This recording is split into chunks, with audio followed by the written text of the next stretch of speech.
Now that we got our CPU installed, next thing that we want to install is the CPU cooler, also known as the heatsink or just a basic cooler.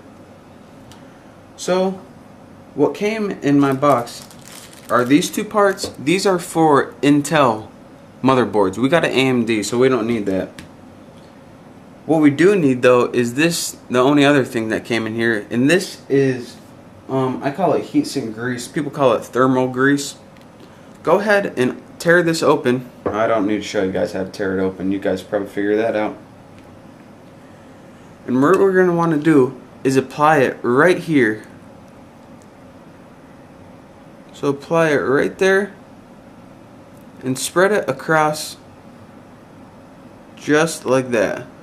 And what this is going to do is make sure that once this touches your CPU, it's going to give you a nice, tight, cool connection, and it's going to make sure it stays cool. So go ahead and spread that on there, just like that. Now let me get rid of this. And we want to go ahead and place this down right here. Now there are two little clips and two little brackets on your motherboard. Go ahead and hang one clip on your motherboard just like that, and take the other clip.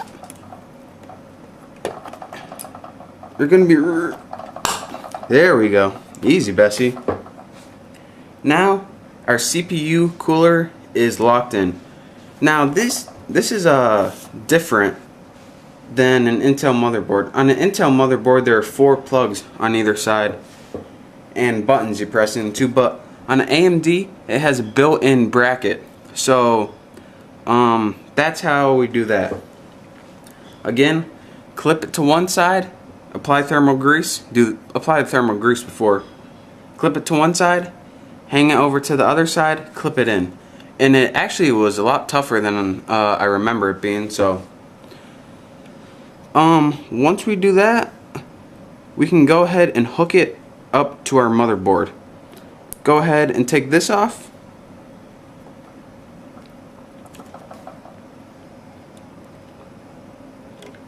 And this little thing is our CPU plug for our CPU fan.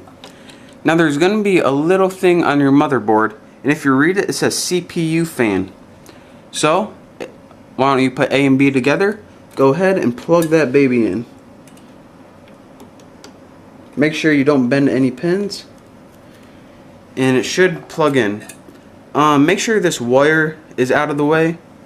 You actually might want to put your rubber band back on, which I'm going to do right now, just to make sure that nothing gets in the way of your fan.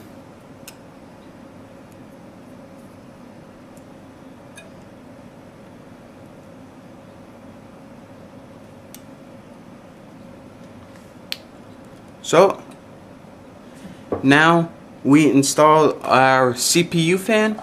We are ready to move on to the next component.